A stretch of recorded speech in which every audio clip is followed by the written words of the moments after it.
Remember, remember the 5th of November, the gunpowder, treason, and plot. I know of no reason why the gunpowder treason should ever be forgot. Before Natalie Portman was out there kicking ass as Mighty Thor, she was Evie Hammond, the woman who helped blow up Parliament. You probably know it as the role she shaved her head for. Just like you probably know The Mask because of the weird subculture of meme lords that decided to adopt it. But back in the year 2006, when this mask wasn't tainted by silliness, and superhero movies were... Don't you know who I am?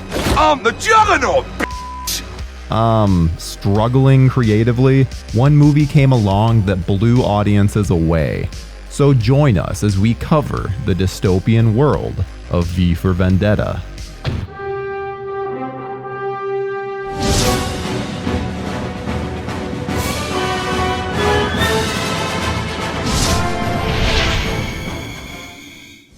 People should not be afraid of their governments. Governments should be afraid of their people. V for Vendetta actually has a very interesting history to it. Back in 1988, producer Joel Silver obtained the rights to 2 Alan Moore graphic novels, Watchmen and V for Vendetta. With Batman hitting big in 1989, Silver was ready to get into the world of comic book movies. He hired Roadhouse screenwriter Hilary Hankin to draft a script, but it's a far cry from the Alan Moore novel. It was much more straightforward and almost satirical in its delivery. It ended up on a list of the greatest unproduced scripts in 1993, so there was clearly something impressive about it, just not enough to ever get the green light. And yes, you heard the name Alan Moore again, and just like Constantine, he refused all credit and money for this film. Instead, the artist of the original novel, David Lloyd, received the proceeds. To think of all the money that Moore has turned down over the years is truly astounding. Talk about a man with principles. Then in the mid-90s, the Wachowski siblings wrote a draft of their own before disappearing into the world of Bound and The Matrix. During post-production on The Matrix sequels, the Wachowskis dusted off their old screenplay and decided it was something they wanted to make. However, after the intense schedule of sequels, they had no interest in directing themselves, and instead brought in James McTeigue, who had just served as first assistant director on their Matrix trilogy. So while this would be his first feature-length film, he'd assisted on some massive properties in the past. So the project was in more than capable hands. Beneath this mask there is an idea, Mr. Creedy. And ideas are bulletproof. The story of V for Vendetta was an interesting one. It's the near future and Britain is being ruled by a fascist political party. They control the population through violence and propaganda, and it's downright miserable to be an average citizen. But a mass vigilante wearing a Guy Fawkes mask and going by the name V starts a revolution against the tyrannical regime. Then there's Evie Hammond, a young woman who gets roped into V's world and becomes a revolutionary herself. Her struggles go to show just how important this fight for survival is. It's a tale of an authoritarian regime and how the people still have the power. They just have to band together to make true change. It's a powerful message that feels more and more relevant with each passing year. We'll just ignore the whole V is technically a terrorist thing. The different branches of the fascist government actually represent the human anatomy. Chancellor Sutler was the head, the state television station was the mouth, then surveillance people served as the eyes and the ears, while the venomous Creedy and his secret police were the hand. The nose was represented by the police force. It's an interesting approach to take with the labeling of authority. Are you like a crazy person? I'm quite sure they will say so. Originally, the role of V was actually cast with James Purefoy, who I'll always remember as the skeevy dude from Resident Evil. He even filmed for 6 weeks before dropping out due to creative differences. He reportedly had issues in regards to the portrayal of V.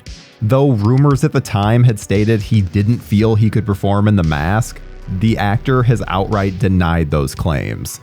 Once Purefoy was out of the gig, Hugo Weaving stepped behind the Guy Fawkes mask. Given his connections with the Wachowskis and Silver, it is surprising that he wasn't the original choice. His voice really makes the character what it is, and almost makes you forget that you never see his actual face. Instead, the filmmakers just employed the use of shadow, both CGI and practical, to convey some kind of emotion on the stoic Guy Fawkes mask. It works to perfection. While all of his lines had to be re-recorded due to the muffling that would happen to his voice, the performance isn't hampered by this and feels completely natural. I challenge you to find the scenes where it's not Weaving under the mask. Did you like it? Yeah. But it made me feel sorry for Mercedes. Why? Because he cared more about revenge than he did about her. When it came to the role of Evie Hammond, unknown talent Natalie Portman auditioned for the part. Just kidding. Portman had been massive ever since she was little for roles in films such as Leon the Professional and the Star Wars prequels. But with movies like 2004's Closer, Portman was clearly trying to make a change in her acting choices. Evie goes through such a transformation, both physical and emotional, that it's any talented actor's dream. And Portman knocks it out of the park. Very few leading actresses would have shaved their head bald for a film, let alone one based on a comic book, so it goes to show Portman's commitment to her craft. For the role of fascist dictator Adam Sutler, John Hurt took on the part and gives us a villain that is so easy to despise. He does some really interesting things with his portrayal, like only blinking once during his scenes. The spittle that comes from his mouth while he's barking orders just makes him all the more detestable. It's very satisfying to see him shaking and scared by the end. While Stephen Fry was mostly known as a comedic actor, he was cast in the empathetic role of Gordon Dietrich, a closeted gay talk show host who assists Evie. He's one of the more interesting characters because of his status in society within the fictional world. Fry does a fantastic job of being one of the few people that Evie can trust. While most of the police force are indefensible knobheads in this, Stephen Ray stars as one of the good guys. His character Eric Finch is Chief Inspector of New Scotland Yard, and is one of the only police officers we see actually question the motivations of both V and the government. Eventually, he even makes the choice to let Evie go through with V's plan. Imogen Poots even pops up in her first movie role ever. And usually we don't mention the stuntmen, but those that played V actually ended up directing the first John Wick movie together. That's right, Chad Stahelski and David Leitch performed stunts on this film. While Leitch filled in for the fighting stunts, Stahelski stepped in for the massive fire scene. Amazingly, all that Chad required was a G-string and a crap ton of fire-resistant gel. The effect is pulled off beautifully. The building is a symbol. Symbols are given power by people. Alone, a symbol is meaningless, but with enough people, blowing up a building can change the world. V for Vendetta was filmed mostly in London, but they did shoot in studios in Germany. They went for a very dreary look with very little greenery and loads of concrete. It almost makes London feel like a prison, especially with the massive surveillance system spread throughout the city, as well as the ludicrous curfew. Oddly enough, one of the most memorable scenes in the entire movie is when V makes Evie an Eggy in the basket. This is essentially making a hole in toast and cracking an egg inside said hole. Sounds so simple, yet it looks so delicious that you'll find your mouth watering. Then there's the massive domino setup, which required 22,000 pieces, as well as 4 professional domino assemblers in order to pull off the feat. Not only that, but it took nearly 200 hours to set up, and with the nature of the shot, could only be done in one take. It's a truly impressive display and just adds to the massive crescendo of the finale. The story, The Count of Monte Cristo, plays quite the key role in the proceedings, with much of V's story running parallel to the lead, Edmond Dantes. V's character follows an almost identical arc to Dante's, which makes his actions feel almost poetic. V even introduces the 1934 version of the film starring Robert Downey to Evie. The massive finale at Parliament was an extremely difficult setup to pull off. Producers had been in negotiations with the British government for 9 months before it was finally agreed upon. Even still, they were only given between the hours of midnight and 5 a.m. to film, and were only allowed to block traffic for minutes at a time. Even with these massive constraints, they pulled off the finale with a bang. Sadly, the person who crafted these beautiful shots would never get to hear their praises being sung, because cinematographer Adrian Biddle passed away just 4 days before the film premiered. Thankfully, his wonderful work forever lives on with scenes like V's tremendous encounter with the secret police. They pulled this off by having the police move in slow motion while V moved at normal speed. Then they slowed down that camera even further to get this surreal look. It's absolutely beautifully executed. So let me simply add that it's my very good honor to meet you, and you may call me V. V for Vendetta released in the United States on March 17, 2006, and brought in over $25 million during its opening weekend. It ended its worldwide tally at $132 million. While this would have been considered a great success under normal circumstances, this also did it with the handicap of an R rating. While much more accepted now, the dreaded R rating was almost a kiss of death for major blockbusters. But thankfully, this was the start of a growing trend.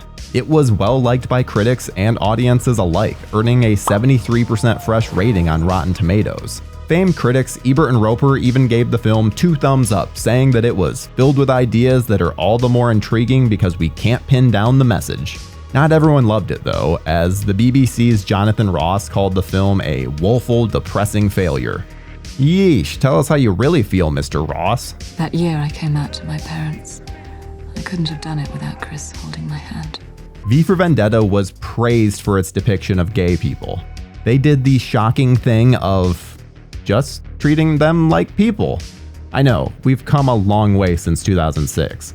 Still, the movie should be praised for doing something few films were doing at the time, and fully leans into its LGBT themes. The United Kingdom's Channel 4 was actually developing a television series based on the comic in 2017, but nothing ever came of it.